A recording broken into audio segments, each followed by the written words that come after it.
Aslan, Érica e Davizinho estão sendo pastoreados lá em São Paulo por um irmão muito querido, servo de Deus, precioso. Ele é um homem deveras qualificado, tem sido usado poderosamente na igreja, além de ser pastor desta igreja reformada da Suíça, que agora, no próximo dia 10, vai ser recebida na Igreja Presbiteriana do Brasil. Isso me enche de alegria. Mas o reverendo Valdeci já é ministro presbiteriano de muito tempo, e ele foi designado e nomeado, eleito no Supremo Concílio para ser pastor de pastores. Ele tem feito este ministério de uma forma maravilhosa. Ele tem dedicado seu coração nisso. Basta dizer que ele comprou um sítio, construiu uma casa, e você pensa que é para ele ir para final de semana ou qualquer... Não. É para levar pastores com problemas para ficar lá com ele uns dias e ele aconselhá-los. Ministério glorioso, extraordinário. E já tem feito isso. Ele é doutor e professor no Andrew Jumper, que é o centro de pós-graduação da Igreja Presbiteriana do Brasil. Mas é um homem simples. Eu olho para Valdeci e não consigo ver doutor, vejo um evangelista que ama pregar a palavra de Deus com piedade. E é o que os irmãos certamente vão também ver. Que Deus possa abençoá-lo ricamente. É uma honra e um grande privilégio tê-lo ocupando o nosso púlpito nesta noite.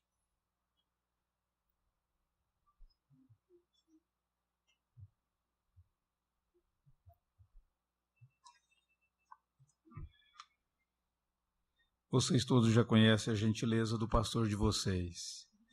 Então, vocês estão acostumados com a bondade dele. E o que ele falou dos elogios de fato, é pura bondade. Eu tenho acompanhado o ministério do pastor Josafá desde o início do meu ministério. Eu fui muito abençoado em uma determinada ocasião. Um pastor jovem, todo pastor jovem, ele fica tentando de alguma maneira procurar um modelo aqui, um modelo ali, para saber como que ele vai fazer, como que é a maneira de agir e tal. Eu me lembro de um congresso que participei em determinada ocasião e o pastor Josafá estava lá pregando. Foi um momento em que eu pude quebrar alguns ídolos do coração, deixar de procurar alguns modelos e entender que Deus me usaria com os talentos que Deus havia dado. Foi um momento de profundo quebrantamento para a minha vida. Foi muito especial, foi um despertar na minha vida, no meu ministério. Eu me lembro daquele congresso lá em Lavras, ele proclamando a palavra do Senhor Deus. E há muito tempo eu queria conhecer essa igreja. E quando o pastor Josafá vai a São Paulo, nós temos o privilégio de tê-lo pregando lá na nossa igreja. Às vezes eu estou, outras vezes não. E há tempos eu queria conhecer. E aprove ao Senhor agora, com a chegada do Davizinho, Aslan teve uma ideia, ele chegou lá na igreja esses dias e ele falou comigo e eu me senti honrado. Porque eu imaginei, que grande honra uma família me convidar para participar de um dos momentos mais significativos da vida deles. Eu conversei com o conselho da igreja, porque eu já me ausento muito, então eu tenho que pedir permissão, e eu me lembro de um dos presbíteros que nós temos, um irmão de mais idade, mais experiente. Ele virou e disse: pastor, esse é o tipo de convite que o senhor não pode negar. Digo, eu sei que o senhor já viaja, tal, mas esse é o tipo de coisa para o qual o Senhor Deus lhe chamou. Então, eu creio que os irmãos aqui deveriam, de fato, liberá-lo para ir. Foi quando nós pudemos ver isso. Mas eu me sinto contente, em terceiro lugar, por poder expor a Escritura Sagrada. Esse é o culto a Deus, onde nós ouvimos a palavra de Deus sendo lida, onde nós cantamos a palavra do Senhor, e agora poder ter a exposição da palavra de Deus. Eu gostaria de convidar você a abrir a Escritura Sagrada no Evangelho de Mateus, capítulo de número 13.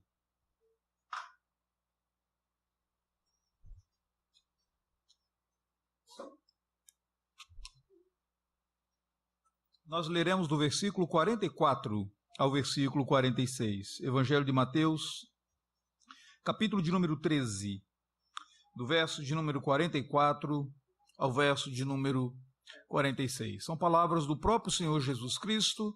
Jesus estava ensinando por meio de parábolas, e ele fala essas duas parábolas pequenas, uma profundidade imensa. Diz assim o texto bíblico: o reino dos céus é semelhante a um tesouro oculto no campo, o qual certo homem, tendo-o achado, escondeu, e transbordante de alegria vai, vende tudo o que tem e compra aquele campo. O reino dos céus é também semelhante a um que negocia e procura boas pérolas. E tendo achado uma pérola de grande valor, vende tudo o que possui e a compra. Gostaria de convidá-lo a manter a Escritura Sagrada aberta. Nós iremos retornar a esses versículos no decorrer da exposição. Vamos orar? Pai bendito, louvado seja o teu nome pelo privilégio que nos concedes de podermos ler publicamente a tua palavra nesse país. Senhor, dá-nos agora o privilégio que teu Santo Espírito presente aqui ilumine a nossa mente e abra o nosso coração para compreendermos a palavra do Senhor, e que a aplicação da tua palavra pelo teu Espírito na nossa vida transforme o nosso íntimo. Senhor, a tua palavra, ela pode dividir o indivisível, juntas medulas, penetrar o mais profundo do nosso coração. Nesse momento, dá-nos ouvidos para ouvir os teus ensinamentos. Dá-nos coração disposto a obedecer. Suplicamos-te em nome de Jesus. Amém, Senhor. Essas duas parábolas que nós acabamos de ler, a parábola do tesouro perdido e a parábola da pérola, são parábolas que você só encontra no Evangelho de Mateus. Alguns textos bíblicos, especialmente no Evangelho, você os encontra nos 4 evangelhos. Outros, normalmente, você encontra nos 3, e você tem algumas peculiaridades, e essa é uma delas, você só encontra aqui no Evangelho de Mateus. Essas parábolas, elas podem ser unidas, não apenas pelo tamanho delas, porque elas são parábolas curtas, mas também pelo assunto. Ambas, ou as duas parábolas, dizem respeito a um tópico só, a um assunto só. Então, elas podem ser agrupadas desta forma. Mas antes de nós chegarmos a esse assunto, é importante nós compreendermos que o Senhor Jesus Cristo, ele fez uso desse método de ensino por meio das parábolas, e ele fez uso de maneira maior do que todos que vieram antes dele. Você encontra parábolas no Antigo Testamento, no livro de Juízes você encontra parábolas, no livro do profeta Isaías você encontra parábolas, mas de todos os escritores bíblicos, nós vamos encontrar esse uso mais intenso das parábolas como um meio de comunicar a sua mensagem, de passar a sua mensagem na pessoa do Senhor Jesus Cristo. Jesus diz que as parábolas, elas revelam, elas ensinam algo sobre o reino de Deus, elas trazem um ensinamento sobre o reino do Senhor. No próprio capítulo 13, que nós acabamos de ler, de Mateus, no versículo de número 11, as pessoas perguntam para Jesus por que ele falava por meio de parábolas. E ele respondeu dizendo: porque a vós outros é dado conhecer os mistérios do reino dos céus, mas aqueles não lhes é isso concedido. Por isso, ao que se tem dará, e terá em abundância, mas o que não tem, até o que tem lhe será tirado. Por isso eu falo por parábolas, porque vendo não veem, e ouvindo não ouvem, e nem entendam, de sorte que nele se cumpre a profecia de Isaías, nem ouvireis com ouvidos, e de nenhum modo entendereis, vereis com os olhos, de nenhum modo percebereis, porque o coração desse povo está endurecido, de mau grado ouviram com os ouvidos e fecharam os olhos. Interessante, Jesus está dizendo aqui que por meio de parábolas, então, ele ensinava mistérios do reino dos céus. Algumas pessoas não entendiam por causa da incredulidade dessas pessoas, não porque a parábola em si fosse mal contada, não porque a parábola em si não correspondesse aos fatos, não porque a parábola em si fosse de alguma forma mentirosa, nada disso. O problema é que algumas pessoas não criam e por causa disso ouviam com os ouvidos, mas não penetrava-lhes no coração. Algumas parábolas eram mais complexas e Jesus explicava particularmente aos seus discípulos aquelas parábolas. Mas, no geral, qualquer pessoa compreenderia a história das parábolas e qualquer pessoa poderia compreender que aquela parábola revelava algo sobre o reino de Deus. Pois Jesus conta essas duas parábolas. Ele inicia cada uma delas dizendo: o reino dos céus é semelhante. O reino dos céus é comparado. Interessante, quando Jesus fala sobre o reino dos céus, nós precisamos compreender que essa expressão significa o domínio de Deus. Aquele momento em que você, onde as pessoas se submetem ao domínio, à autoridade do Senhor Deus, onde a pessoa passa a viver sob a autoridade de alguém que é soberano, superior, e ela deixa de viver de acordo com seu próprio entendimento, a sua vontade, a sua autonomia. O reino dos céus, o domínio do Senhor Deus, o domínio de Deus é semelhante e ele compara a duas coisas. Primeiro, a um tesouro escondido e depois a uma pérola de grande valor. Essas coisas, para mim e para você, muitas vezes não fazem um sentido tão claro no mundo em que nós vivemos, mas na época do Senhor Jesus nós devemos lembrar de algumas coisas bem interessantes. Dinheiro naquela época era uma mercadoria de troca. Não era uma comodidade como hoje nós fazemos do dinheiro. Nós aplicamos o dinheiro quando temos, nós investimos o dinheiro, nós deixamos lá no banco, nós colhemos juros desse dinheiro. Naquela época as pessoas não faziam assim. Haviam, de fato, alguns banqueiros, em uma das parábolas, Jesus menciona isso lá em Mateus capítulo de número 25, mas comumente falando, as pessoas tinham suas riquezas, os seus tesouros, e ao invés delas levarem essas riquezas e tesouros para os bancos, elas guardavam essas riquezas e guardavam esses tesouros. Acontece que muitas vezes, para guardar essas riquezas e tesouros, elas enterravam essas riquezas e tesouros em algumas propriedades. Mas situações mudam, vicissitudes, problemas acontecem, muitas vezes vinha uma guerra e a pessoa morria. E ninguém sabia onde ele havia enterrado aquele tesouro. Outras vezes ele morria antes de revelar onde ele havia enterrado aquele tesouro. E com isso, não seria incomum, de alguma forma, que essas pessoas já não soubessem mais onde esses tesouros encontravam, ou onde eles estavam. Alguém futuramente ou posteriormente, passando por ali, trabalhando naquele campo, poderia se deparar com aquele tesouro, poderia encontrar aquele tesouro. Jesus conta essa história, e é uma história que as pessoas não questionam, porque eles sabiam muito bem da probabilidade, da possibilidade daquilo acontecer. Fala-se nos livros de história das minas do rei Salomão, onde estavam enterrados, colocados esses grandes tesouros assim. Por outro lado, o comércio de pérola também era algo comum. A pérola não era tão comum quanto o ouro, prata e outras pedras preciosas, porque, especialmente para os judeus, o judeu, normalmente, ele tinha um receio muito grande do mar.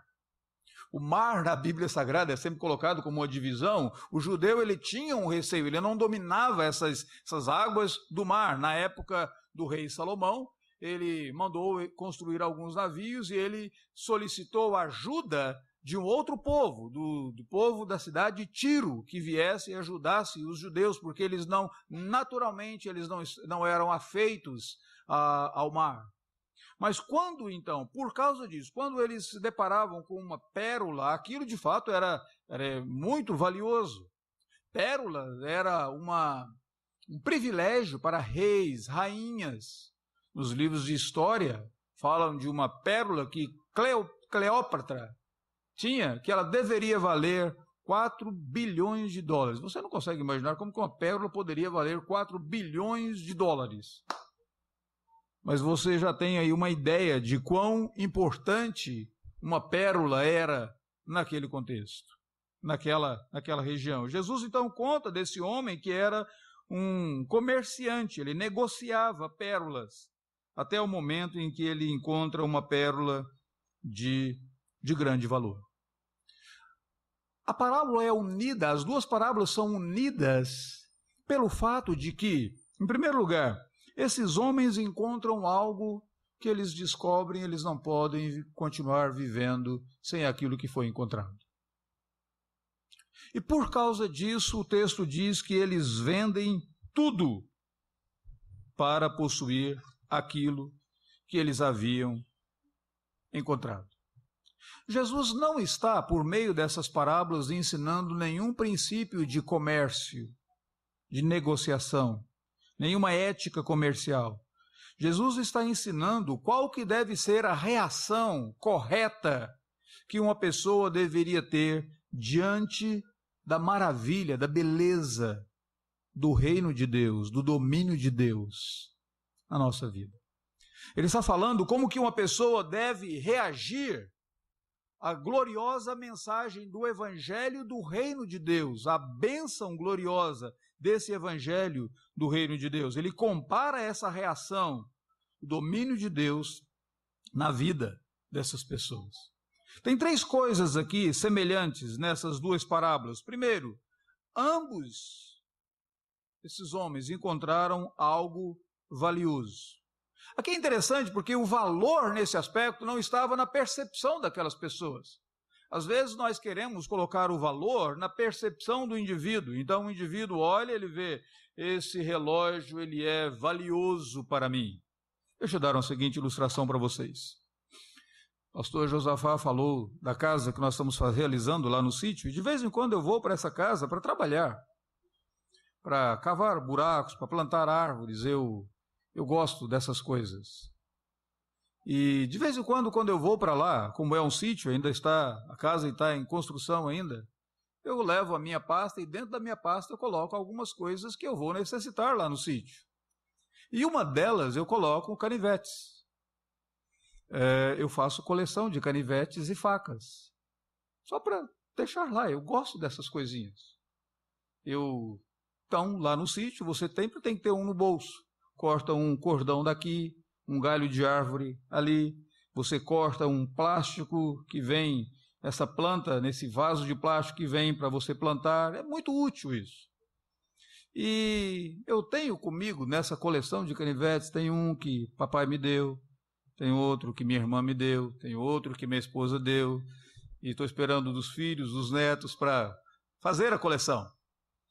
Quando eu entrei no aeroporto hoje, para vir para cá, passando no raio-x, adivinha o que foi detectado em uma das pastas que há tempos eu não usava? Um bendito canivete. E o indivíduo virou para mim e disse: você tem um canivete na sua pasta? Eu digo: não, é impossível. Ele diz: não, é possível, sim senhor, o senhor tem um canivete. Diz: qual que seria? E comecei a pensar agora em todos eles. E eis que eu procuro na pasta toda e eu encontro. Esse canivete foi minha irmã que me deu. É o único presente que eu tenho dela. Ela faleceu há 4 anos. Ela me deu. É simples o canivete. Eu já havia perdido esse canivete em outra ocasião e eu fiz um trabalho de recuperação do bendito canivete, tão arrumadinho. Eu olhei para ele e disse: tem jeito do senhor segurar para mim até eu voltar? Ele diz: não posso. Diz: o que eu posso fazer? Ele diz: o senhor pode descartar.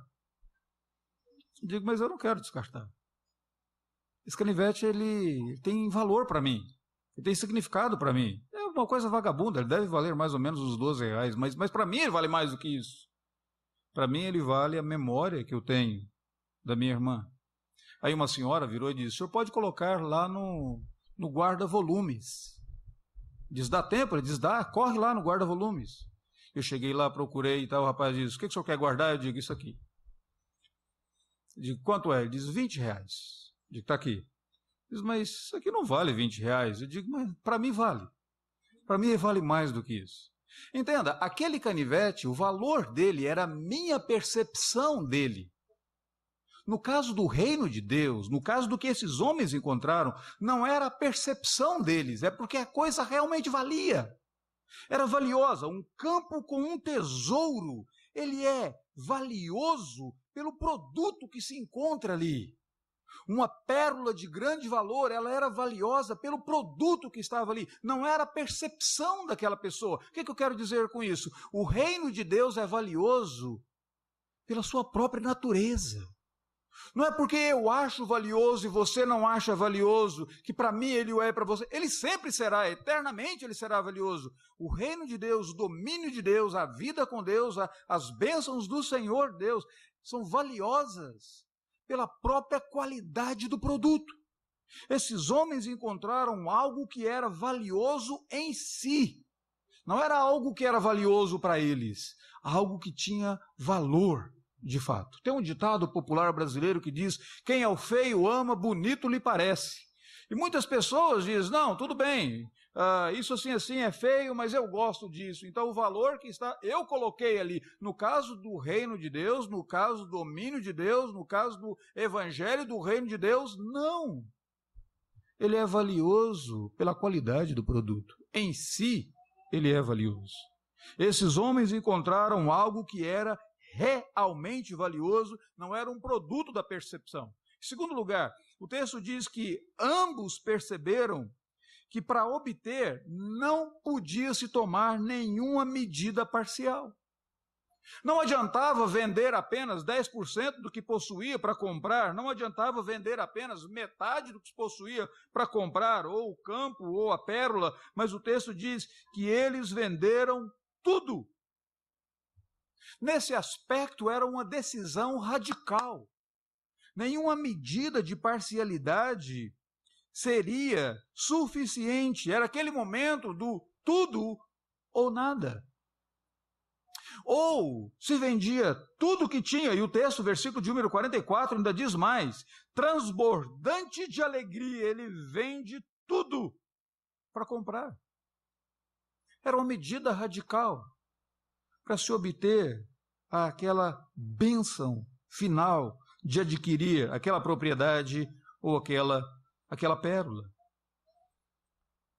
Algo valioso e algo que para ser obtido você teria que abrir mão de tudo que possuiria.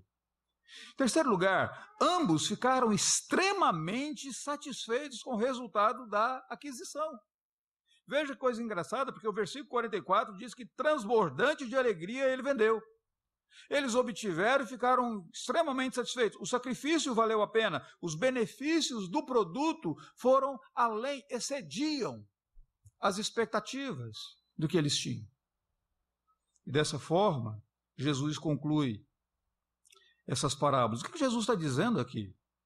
Jesus está dizendo que o reino de Deus ele não é adquirido por esforço pessoal, mas o reino de Deus é recebido mediante a abnegação.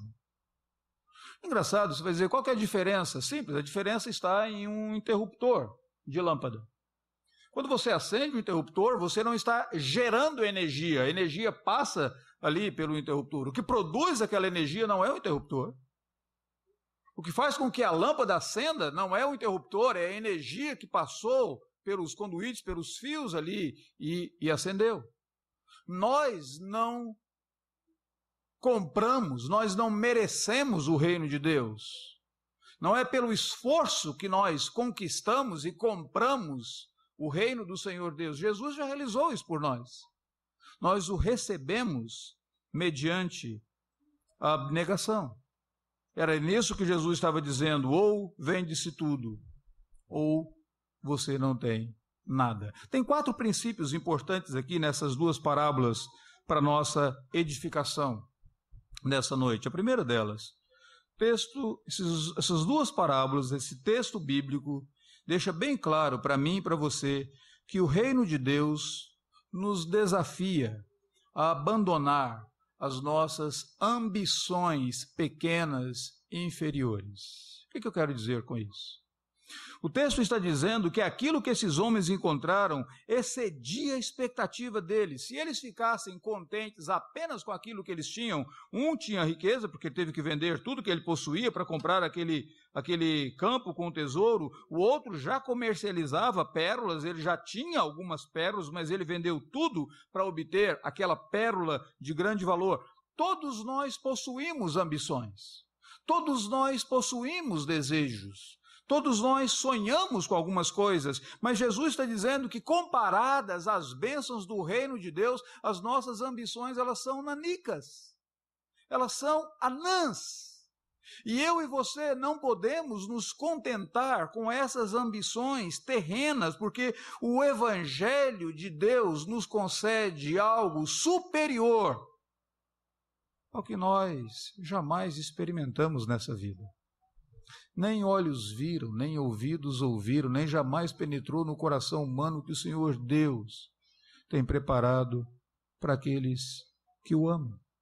O Evangelho exige de mim e de você, ele é radical e ele exige tudo, mas Deus nos concede o seu tudo. Aqui é uma coisa bem interessante, deixa eu lembrar a você, quando você primeiramente se tornou interessado no Evangelho de Cristo Jesus, quando você ouviu a mensagem, quando você veio para a igreja, muitas vezes você pensou que você funcionaria mais ou menos o seguinte: você cederia um pouco e Deus te daria um pouco, você abriria mão de um pouco e Deus te daria um outro pouco, você viria para a igreja, você frequentaria alguns cultos e Deus te abençoaria naquilo que você estava querendo, e logo você percebe que não era bem assim. O Evangelho do Senhor Jesus exige que eu admita, não apenas que eu sou um necessitado, mas o Evangelho do Senhor Jesus exige que eu admita que eu sou um pecador. Entende como que é mais radical? Se você disser, eu admito que eu sou necessitado, ótimo, várias pessoas admitem, mas eu admito que eu sou um miserável pecador. Miserável homem que sou, quem me livrará do corpo dessa morte? O Evangelho é exigente. O reino de Deus nos desafia a abandonar essas ambições pequenas, nanicas que nós temos, e ele nos faz exigências imensas. Mas o reino de Deus deixa bem claro que o Senhor Deus nos concede muito mais do que nós esperávamos. Muitas vezes nós queremos que o Senhor Deus seja o nosso ajudador, nós queremos a ajuda de Deus. Ele não nos dá ajuda, Ele nos dá adoção, Ele nos adota a sua família, Ele nos recebe como filhos. Ele não nos dá, Ele não se torna apenas o nosso ajudador, Ele se torna o nosso Pai celestial. Temos um relacionamento com Ele. O Evangelho exige uma atitude radical para você receber aquilo que é total da parte do Senhor Deus. Deixa eu lembrar a você que Deus entregou a todos aqueles que nele creem e submetem ao reino de Deus o que ele tinha de melhor. Ele entregou o Filho. Eu acho muito interessante aquele texto bíblico e ontem eu falava sobre esse texto bíblico com meu pai. Nós estávamos trabalhando juntos, lá na casa de pastores. Eu disse, o senhor se lembra do texto bíblico quando Deus pede a Abraão que sacrifique a ele Isaque? E naquele momento em que Abraão ia sacrificar Isaque, o anjo de Deus interrompe aquele sacrifício e diz, Abraão, não faças mal ao rapaz, porque agora eu sei que você me ama. E naquele exato momento, Abraão olha, ele vê um cordeiro, e a Bíblia diz que Jesus falou, Abraão viu o meu dia, o dia do cordeiro substituto, e ele se alegrou. Mas, anos depois, se Abraão estivesse vivo, aos pés da cruz, lá no Gólgota, Abraão teria visto o sacrifício do primogênito, e nenhuma voz do céu parou, nenhuma voz da terra deteve. Mas ali o filho realmente foi sacrificado. Se Abraão estivesse ali, Abraão teria dito: Senhor, agora eu sei que tu me amas, porque não me negaste o teu único filho. Deus nos deu o que ele tinha de melhor. Portanto, o Evangelho de Deus, o reino de Deus, desafia a mim e a você a abrir mão das nossas ambições inferiores. Há muitas pessoas que o alvo, o desejo maior delas é ser rico, ser bem-sucedido, ter uma vida sexual ativa, ter isso, ter aquilo. Deus diz, são ambições inferiores. Se elas se tornam o alvo da sua vida, se elas se tornam o ídolo para você se prostrar diante deles, você perde os céus. Tem uma passagem muito interessante de um dos livros de C.S. Lewis, Cristianismo Puro e Simples, onde ele diz assim: imagine a sua vida, imagine você, como se você fosse uma casa que necessita de reformas. Então o Senhor Deus entra nessa casa, ele começa a reformar essa casa. No início você fica contente porque ele está reparando algumas goteiras, ele está consertando algumas janelas que estão em desuso. Mas de repente você não percebe o que ele está fazendo, e você não entende o que ele está fazendo, porque ele começa a derrubar paredes, ele começa a abalar os fundamentos, e você começa a dizer: Deus, o que o Senhor está fazendo na minha vida? Você não percebe. Mas o que ele está fazendo é que você pensou que ele iria de fato construir uma casa aconchegante, uma casa pequena, aconchegante, e ele está construindo um palácio. E se você quiser a explicação, ele está construindo um lugar onde ele irá habitar. É assim que Deus faz na minha vida. É assim que Deus faz na sua vida. Quando você primeiramente ouviu o Evangelho, você não imaginou que a sua vida mudaria tanto. E alguns de vocês que estão aqui ouvindo, você não imagina como a sua vida pode ser transformada. Ele vai derrubar paredes, ele vai abalar fundamentos, ele vai habitar ali. É um palácio onde o Senhor Deus vai habitar.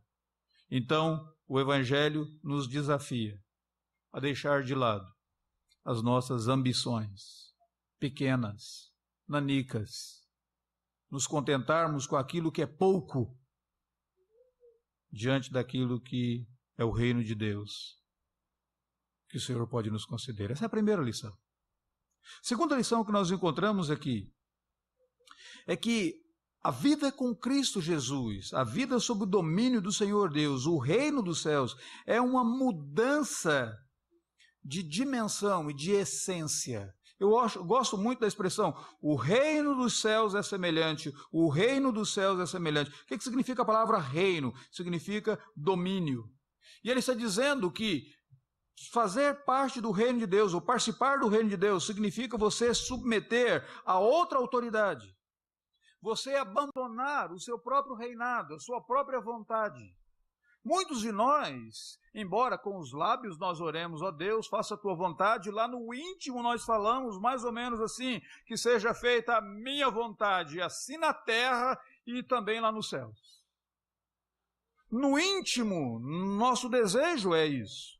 Quando o Senhor Deus nos faz passar por algumas circunstâncias que nós não concordamos, logo nós já perguntamos: Deus, por que logo comigo? Deus, se o Senhor tivesse seguido aquele planejamento que eu dei para o Senhor trabalhar na minha vida, eu não estaria nessa situação horrível que eu me encontro agora.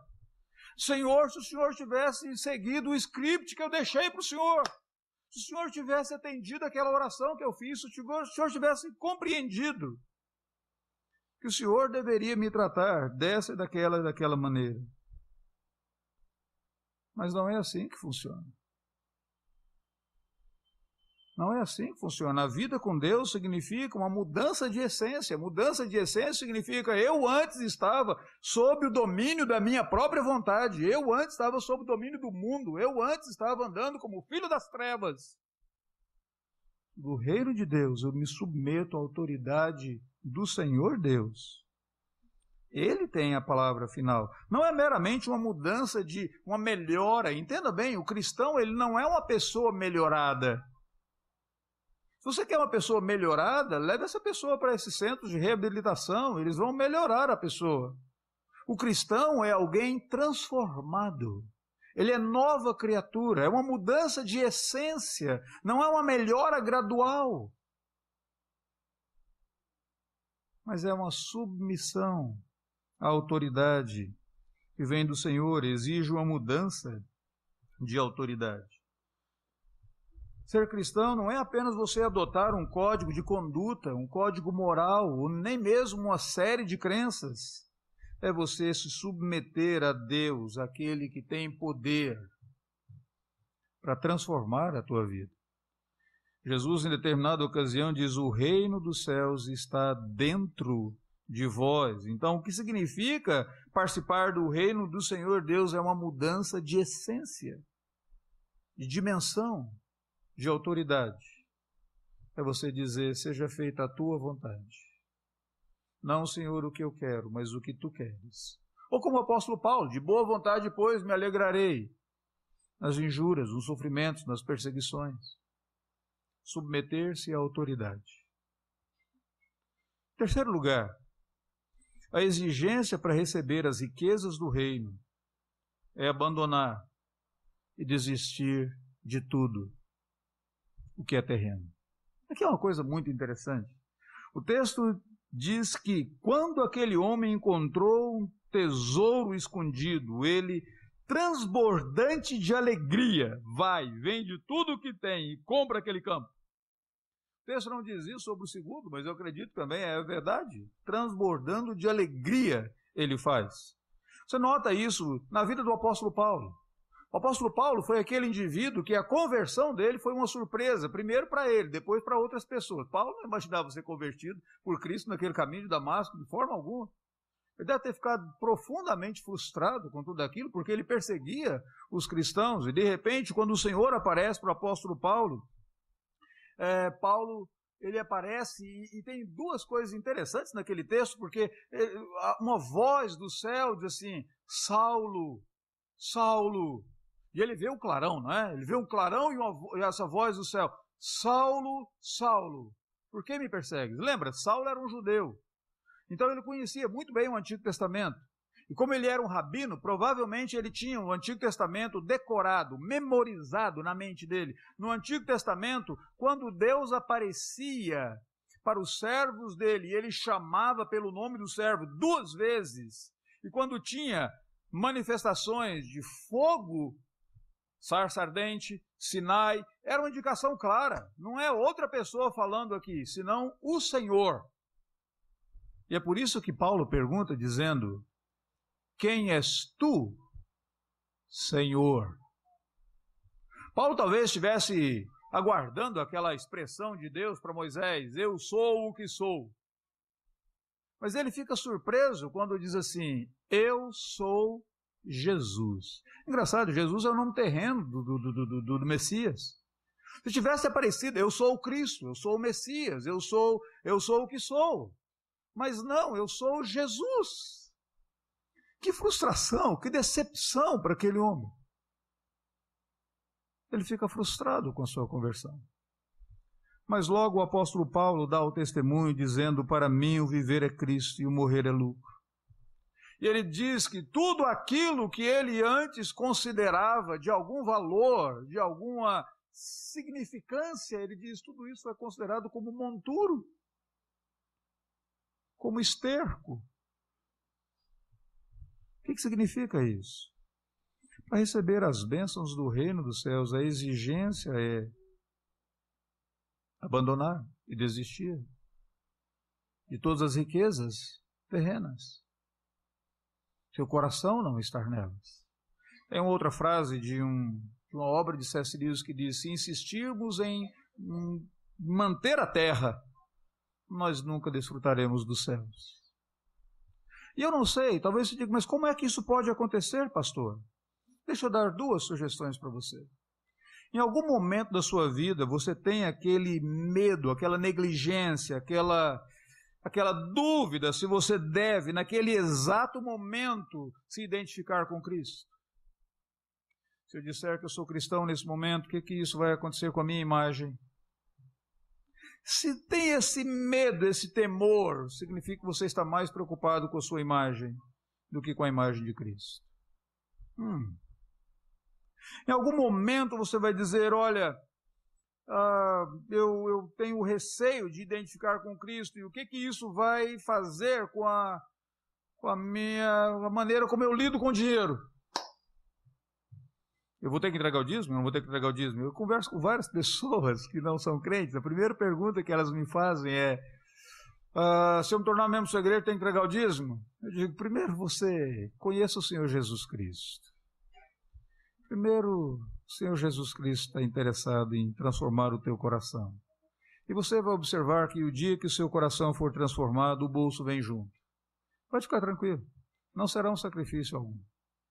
Mas preocupe-se em conhecer a Cristo, antes de preocupar-se em entregar o dízimo. Mas para algumas pessoas é aqui que está o problema. Para outras pessoas é mais ou menos o seguinte, se eu me identificar com Cristo, o que isso vai acontecer com a minha sexualidade? Eu tenho que deixar de ter relacionamentos sexuais antes do casamento. Eu tenho que viver uma vida pura. Eu vou ter que me conformar a um padrão bíblico que na sociedade é considerado arcaico. Se eu me identificar com Cristo, o que isso vai... Esse receio é que mostra que a pessoa ainda não abriu mão das coisas aqui da terra. Ou talvez outra maneira. Tem algumas pessoas que dizem assim, Deus, mais ou menos uma negociata com Deus, né? Senhor, eu estou disposto a obedecer. Se o Senhor, não importa o que vem depois do si, mas qualquer coisa que vier depois do si, isso é o que domina a sua vida. Isso é que é o ídolo do seu coração. Isso é o que determina. Senhor, eu estou disposto a obedecer. Se o Senhor me fizer passar no concurso, da OAB, hoje foi a prova da OAB, né? Se o Senhor me fizer ter sucesso, se o Senhor me conceder uma namorada, um namorado, se o Senhor fizer com que os meus filhos sejam obedientes, se o Senhor fizer com que meu filho que se desviou volte para o Evangelho, qualquer que seja a coisa ou a pessoa que você coloca depois do si, é o que está dominando a sua vida. Em outras palavras, você não está servindo a Deus por quem Deus é, mas você está servindo a Deus pelo que você quer que Ele faça para você. Não é assim que funciona o reino de Deus. A exigência das bênçãos do reino é abrir mão de tudo o que você possui. Você vai dizer, mas isso é muito difícil, pastor. Vou contar para vocês a história de um missionário, Jim Elliot, missionário americano que morreu aqui próximo à fronteira do Brasil, quando ele começou a evangelizar os índios Aucas, ou Adanes. O nome da tribo agora é Oadane. Na época eles chamavam Aucas, mas eles foram evangelizar. E foram numa equipe, saíram da faculdade, e algumas pessoas que estudaram com eles naquela época dizem que o Jim Elliot, ele já era um jovem diferenciado no seu comprometimento com Deus, na liderança, uma mente brilhante. E ele formou uma equipe de outros jovens e começaram a orar ali naquela universidade, buscando a graça de Deus, capacidade de Deus, que eles queriam evangelizar esses indígenas. Você vai encontrar isso em livros, e você tem até um filme agora, recentemente foi lançado, a partir de uma história escrita pela esposa do Jim Elliot. Em determinado momento, eu devo me lembrar o nome do filme. Mas o que é, eles orando, se prepararam para ir para aquela tribo, fizeram alguns contatos com aquela tribo, e finalmente, no dia em que eles haveriam de visitar a tribo pela primeira vez, todos aqueles jovens já estavam casados, o Jim estava casado, a esposa dele, Elizabeth, estava grávida, o filhinho do casal estava chegando. E eles foram fazer contato, face a face com os indígenas pela primeira vez. O piloto do avião pousou, Eles aguardavam os indígenas chegando. Eles não sabiam que alguns seringueiros, alguns madeireiros que por ali passavam haviam estuprado uma índia daquela tribo. E que os indígenas estavam irados com os chamados homens brancos. E eles chegaram próximo a um rio, os indígenas chegaram, eles começaram o contato e de repente flechas e mais flechas e mais flechas e mais flechas. E eles morreram ali, naquele ataque. Mais tarde, a Elizabeth volta para os Estados Unidos, nasce o filhinho dela e ela vai servir a Deus naquela mesma tribo que havia matado o marido dela. E o menino cresce e ele se torna missionário, um dos pastores daquela mesma tribo que havia matado o marido dela. Jim Elliot, ele tinha o costume de escrever seus diários. Isso era um costume muito bonito. Os puritanos também o tinham. E é engraçado, por que eles escreviam diários? A gente pensa que é para publicar depois e ficar famoso. É a maior mentira da face da terra, porque eles escreviam diários para que depois eles pudessem pegar esses diários, ir para um lugar de reclusão e ler o diário para saber se eles tinham feito progresso espiritual naquele ano que passou.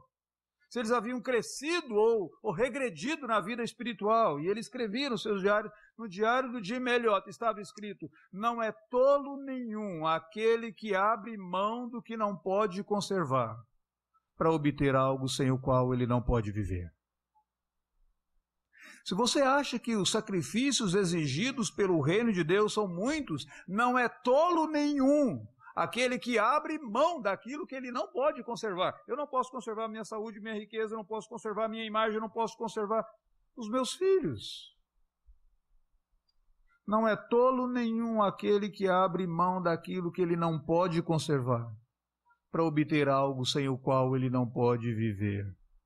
E é isso que Jesus está ensinando para nós. A quarta e a última lição desse texto é que as bênçãos e as alegrias do reino dos céus já são desfrutadas a partir do momento em que a decisão é tomada. O texto diz, versículo de número 44, que aquele homem transbordante de alegria foi e vendeu tudo o que tinha para depois comprar aquele campo. Eu acho engraçado porque não diz assim, ele comprou o campo e depois ele se alegrou. Não, ele já estava alegre. Ele encontrou o tesouro. Ele viu o valor daquele tesouro. E com alegria ele fez os sacrifícios, porque as bênçãos do reino de Deus já são desfrutadas aqui e agora. Você não precisa chegar no céu para você começar a desfrutar das alegrias que Deus dá para a sua vida. Mas aqui e agora, você já começa a experimentar essas alegrias. O que é que isso tem a ver comigo e com você? Como é que eu e você podemos aplicar essas verdades à nossa vida? Em primeiro lugar, eu gostaria de desafiar você nessa noite a se arrepender do maior pecado na tua vida. Às vezes nós achamos que o maior pecado na nossa vida foi aquilo que nós fizemos. Ó Deus, me perdoe porque eu menti, me perdoe porque eu fui desonesto, me perdoe porque eu fui imoral, me perdoe porque eu fiz isso, me perdoe porque eu fiz aquilo. Não, o maior pecado é a nossa falta de amor a Jesus Cristo. É a nossa falta de amor ao Senhor Deus. Esse é o maior pecado. O maior pecado é o pecado de nós acharmos que nós, por nós mesmos, conseguiremos ser felizes e obteremos a vida eterna, sem entender que nós necessitamos do domínio de Deus na nossa vida. Se arrependa do maior pecado da tua vida, do teu coração. Diga, Deus me perdoe porque eu não te amo como eu deveria te amar. Eu fico apegado a essas coisas nanicas na minha vida. Eu fico irado por causa delas, eu fico deprimido por causa delas. Eu perco a esperança por causa delas, eu perco o sono por causa delas, e eu não consigo me alegrar no Senhor. Talvez eu e você tenhamos que dizer, Senhor Deus, me perdoe porque eu não te amo como eu deveria te amar, e por isso quando a tentação bate à porta, eu abraço de uma maneira súbita, e eu deveria resistir a ela. Eu deveria dizer não, mas eu não digo porque eu não te amo. Não é porque a tentação foi forte. É porque o meu amor por ti foi fraco. Não é porque o tentador foi sagaz, ele sempre será. Mas meu amor por ti foi fraco. Então me perdoe. Eu ainda não amo o teu reino, o teu domínio, como eu deveria amar. Segundo lugar, considere o quanto que quando o rei verdadeiro está na posição de direito dele, no trono, todas as coisas da nossa vida são colocadas em ordem. Eu não sei quanto a vocês, mas quando os meus filhos eram pequenos, eu amava contar história para os meus filhos, eu amava assistir filmes de histórias com os meus filhos. É um filme que marcou a infância deles na época, era o Rei Leão. É interessante, quando o rei que estava usurpando o trono assumiu o trono, tudo virou um caos.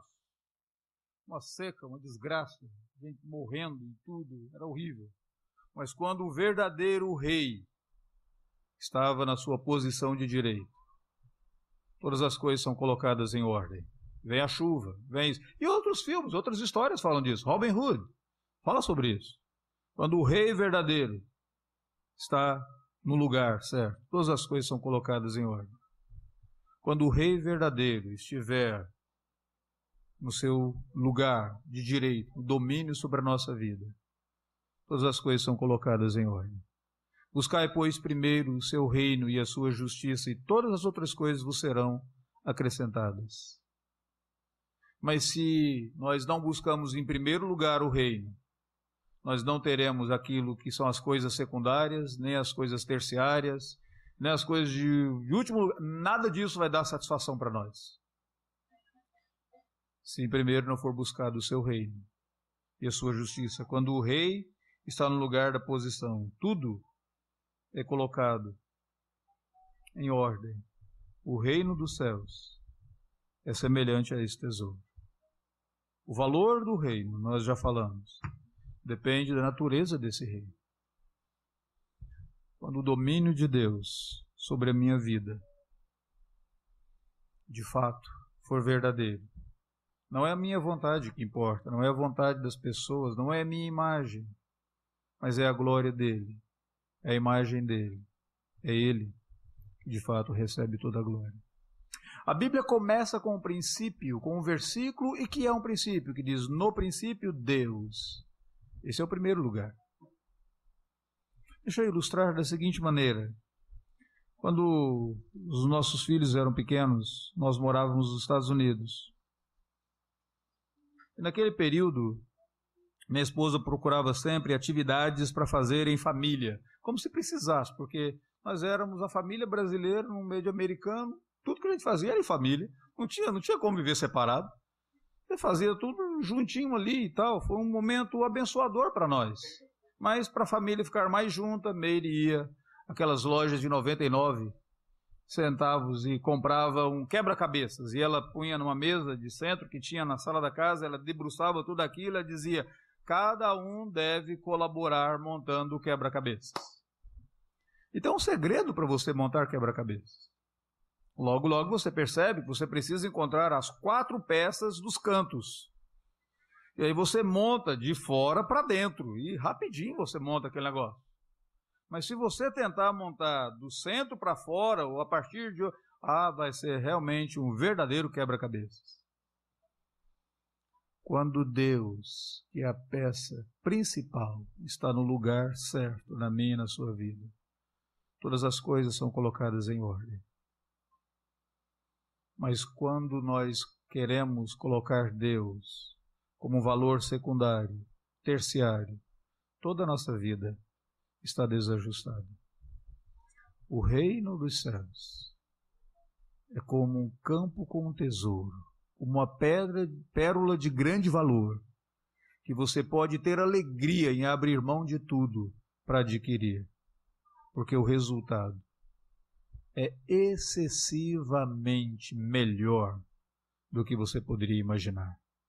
Eles nem olhos viram, nem ouvidos ouviram, nem jamais penetrou no coração humano o que o Senhor Deus tem reservado para aqueles que o amam. E o texto lá fala da ressurreição de Jesus, do valor de Jesus, da bênção de Deus ter dado para mim e para você o que Ele tinha de melhor. Vamos orar? Senhor, nós fomos desafiados pela Tua palavra. Nós fomos confrontados pelos ensinamentos da palavra do Senhor.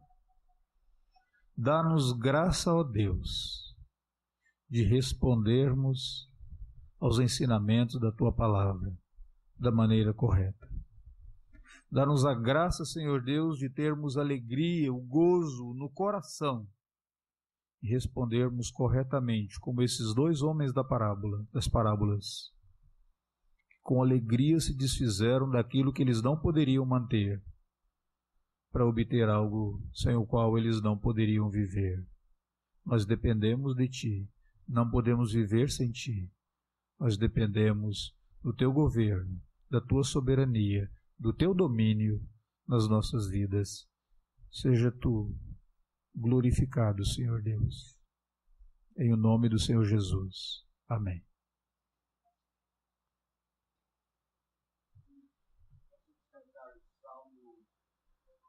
Salmo de número 42, com a melodia nova que estamos aprendendo. Este salmo fala da